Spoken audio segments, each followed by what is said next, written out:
Humphrey Partridge stood by the open door of the second bedroom. There was a smile on his lips as he looked at the empty bed. "It's all right, Mother. Just the post," Humphrey Partridge called from the bottom of the stairs as he opened the door to the village postman.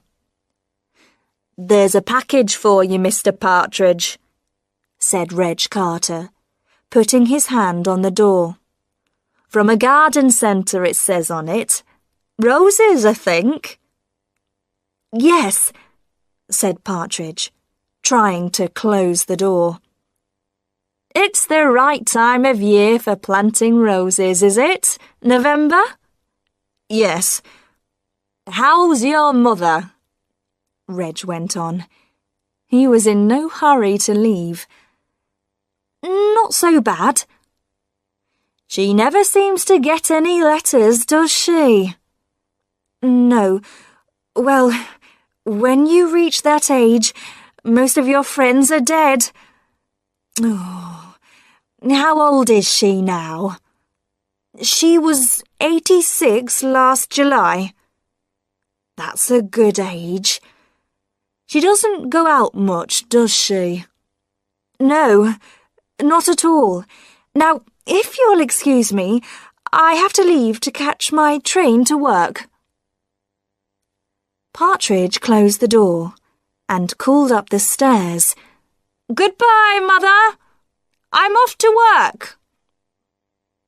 On his way to the station, he stopped at the village shop to get his newspaper. "Good morning," said Mr. Denton, the shopkeeper. "How's the old lady?" "Oh, not too bad, thank you. For her age, that is." "Oh, Mr. Partridge," said Mrs. Denton. "There's going to be a meeting in the village hall on Sunday about—" "I'm sorry, Mrs. Denton. I don't like to leave my mother at weekends. I'm at work all week, you see." He hurried away. "He lives for his old mother," said Mr. Denton. "Well," said his wife, "she probably won't live much longer. She's been in bed ever since they moved here. And how long ago was that? 3 years?" 3 or 4. "I don't know what he'll do when she dies." Someone told me that he was talking about going to live in Canada. "Well, I expect she'll leave him some money." When Mrs. Denton expected something, everyone in the village soon heard about it. In his office that afternoon, Partridge was getting ready to go home when the telephone rang. Mr. Brownlow wanted to see him. He hurried to his employer's office. "Humphrey, come in and sit down." Partridge sat on the edge of a chair. He was going to miss his train. Mr. Brownlow said, "You know, I intended to go to Antwerp next week for the meeting." "Yes." "Well, I've just heard that I must go to Rome tomorrow. Parsons is ill, and I'm taking his place. So, I'd like you to go to Antwerp on Monday." "Me? But what about Mr. Potter? He has a more responsible position in the company." "He's too busy. It will be good experience for you. So, I'll ask my secretary to change the tickets." "No, Mr. Brownlow. You see, it's rather difficult." "What's the problem?" "It's my mother.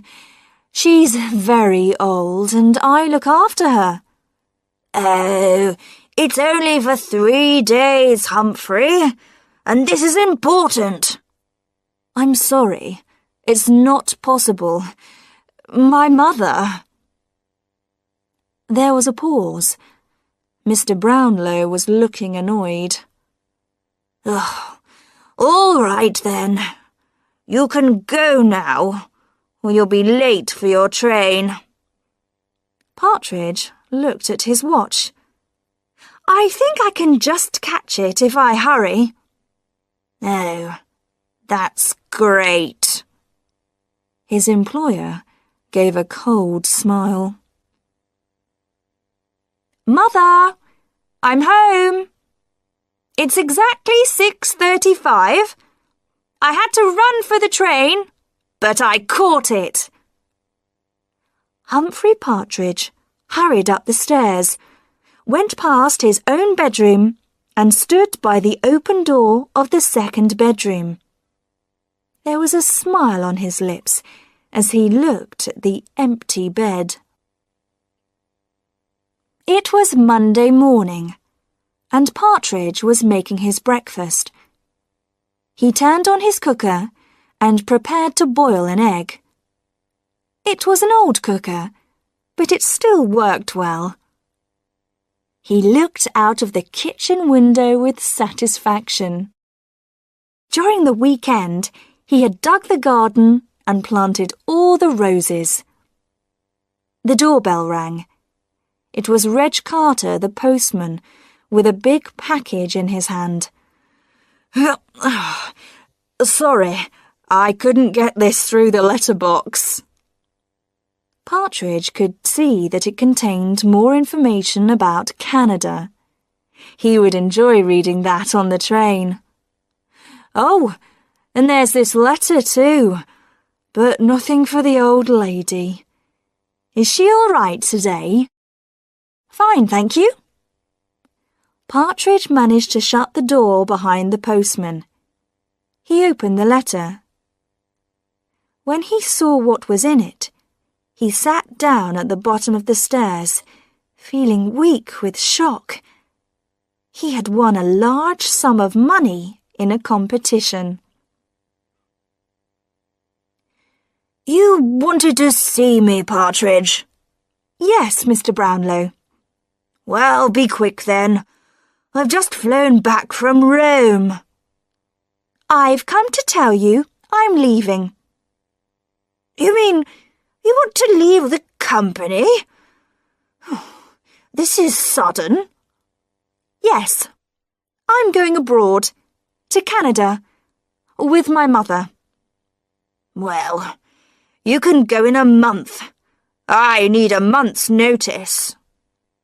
"Is it possible for me to go sooner?" Mr. Brownlow suddenly lost his temper. Yes, go today." Partridge got home before lunch, feeling pleased. He had telephoned a man who had agreed to sell the house for him, and he had completed the forms necessary for living in Canada. He opened his front door and called out, "Hello, Mother, I'm home." He stopped suddenly as he saw Reg Carter coming out of his kitchen. "Good God! What are you doing here?" "I was passing the house and I saw the smoke." "How did you get in?" "I had to break a window. I've called the police. I explained it all to Sergeant Wallace." Partridge's face was white. "Explained what?" "About the fire. There was a fire in your kitchen. You left the cooker on, and the curtains were on fire. I was thinking of your mother upstairs, not able to move, so I put the fire out." "Oh, thank you. That was very good of you." "Then I wanted to see if she was all right. I went upstairs. All the doors were closed. I opened one, your room, I think. Then I opened another. There was a bed there, but there was no one in it No. There was no one anywhere. The house was empty. Yes. The postman stood there, looking at him. I thought that was rather strange, Mr. Partridge. You told us your mother lived here. She does. She did. She died. Died? When? You said this morning when I asked. She died 2 days ago. His face was red now. I'm sorry. I can't think straight. It's the shock, you know. I see, Reg Carter said quietly. Well, I must go now. It was about a week after the fire. Of course, Reg Carter had talked to Mr. and Mrs. Denton, and they had talked to almost everyone who came into the shop. Sergeant Wallace, the village policeman, had heard a lot of strange stories about Humphrey Partridge, so now he had decided to go and talk to him himself. Partridge opened the door slowly, and the sergeant went straight into the sitting room. It was full of boxes. You're packing your books, I see, Mr. Partridge. When are you going to Canada? In about a month. And you're going to buy a house there, I hear. Yes. You're going alone. Your mother's not with you now. No, she died. Yes, that's what I want to discuss. As you know, this is a small place, and most people take an interest in other people's business. I've been hearing some strange things about you. People are saying you killed your mother to get her money. That's stupid. It's not true. Perhaps. Let me ask you a few questions. First, when did your mother die? 10 days ago. The 11th. Are you sure? The 11th was the day you had the fire. Sorry. 2 days before that. It was such a shock. Of course. And so the funeral was on the 10th? Sometime about then, yes. It's strange that none of the local funeral directors know anything about it. I use someone from town. I see.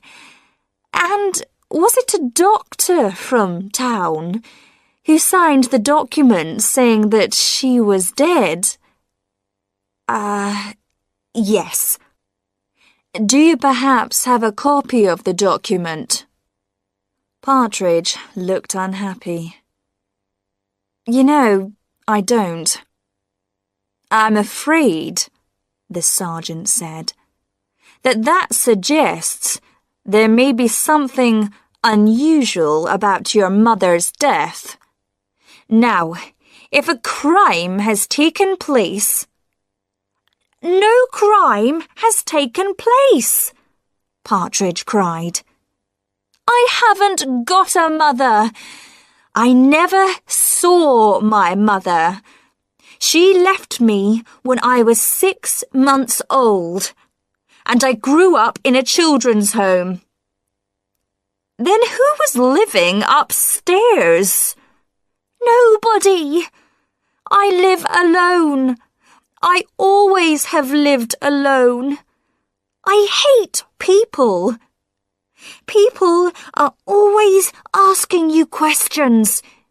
They want to come into your house, take you out for drinks, I can't stand it. I just want to be alone. Sergeant Wallace tried to stop him, but now Partridge couldn't stop. But people don't allow you to be alone. You have to have a reason. So, I invented my mother. I couldn't do things. I couldn't see people because I had to get back to my mother.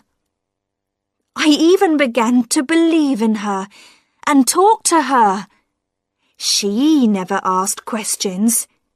She just loved me and was kind and beautiful. Now you've all killed her. Sergeant Wallace took a moment to organise this new information. So, you're telling me there never was any mother. You didn't kill her because she wasn't here. And how do you explain that you suddenly have enough money to go to Canada and buy property? I won a competition. I got the letter on the morning of the fire. That's why I forgot to turn the cooker off. I was so excited. I see. Sergeant Wallace got up and moved across to the window. You've been digging the garden, I notice. Yes, I put those roses in. You plant roses when you're going away? A few days later, there was exciting news in the village. Partridge had been put in prison, and the police had dug up his garden and taken up part of the floor in his house, but they hadn't found a body. Then the news came that he had been freed. It seemed that his strange story to Sergeant Wallace was true. There had been no one else living in the house. He had won a large amount of money. And Partridge's mother was living in Liverpool and had been in trouble with the police on several occasions. Partridge came back to his house and continued preparing for his move to Canada. 2 days before he was going to leave, in the early evening, someone rang his doorbell. It was December, dark and cold. All the villagers were inside their houses. He did not recognize the woman standing on the doorstep. She was dressed in the clothes of a young woman, but her face was old. "Hello, Humphrey," she said. "Who are you?" He held the door, ready to close it. The woman laughed. "No, I don't expect you to recognize me. You were very young when we last met." "You're not?" "Yes, I am." "Don't you want to give your mother a kiss?" She pushed her painted face towards him, and Partridge stepped back into the hall. The woman followed him in. She looked at the packing cases. "Of course, you're going away. Canada, is it? I read about it in the paper. I read about the money too." "What do you want?" said Partridge. "I've just come to see my little boy. I was thinking perhaps you should help your poor old mother now. You never did anything for me. You left me. That was a long time ago. Now I want you to look after me in my old age." Why don't you take your old mother to Canada with you? But you aren't my mother. He spoke quietly. Oh, yes, I am, Humphrey. My mother is beautiful and kind. She is nothing like you. You are not my mother. His hands were on her shoulders, shaking her. I'm your mother, Humphrey. She was laughing at him. His hands moved to her neck to stop her words. They became tighter and tighter as he shook her. He opened his hands, and the woman's body fell to the floor. Her mouth opened, and her false teeth dropped out. Next morning, Humphrey Partridge went to the police station to see Sergeant Wallace. "Good morning, Mr. Partridge. What can I do for you?" "Sergeant, about my mother. I just wanted to tell you that I did kill her." "Oh, yes. And then you buried her in the garden?" "Yes, I did." "Fine." "I'm telling you, I murdered someone," Partridge said. "Listen, Mr. Partridge," said the sergeant. "I'm very sorry about what happened, and you can have a little joke if you like, but now I have other things to do, so—" "You mean I can just go?"